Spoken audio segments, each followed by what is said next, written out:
Hello, I have problem with my washing machine. I want sure on and don't know what to do.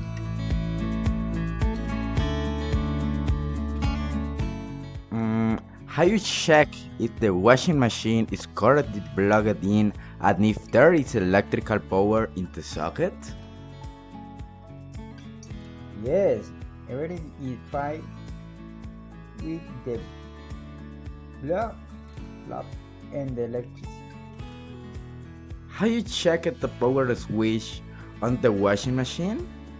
Make sure it's in the correct position. Yes, I have checked and it is in the correct position, but it still won't turn on. In that case, there might be a problem with the power cord of the washing machine. How you check for any visible damage to the cable?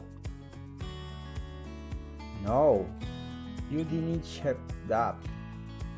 Let me see. Yeah, I look like the cable is damaged and now fine. That could be the problem.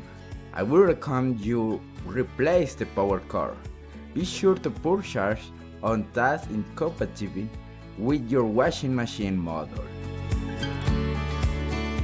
Going it by in mesh cable it is I3 time for the suggestion. You're welcome. Hope that fixes the problem with your washing machine. If the problem persists, it might be necessary to contact the technical service of the brand for additional help. Good luck!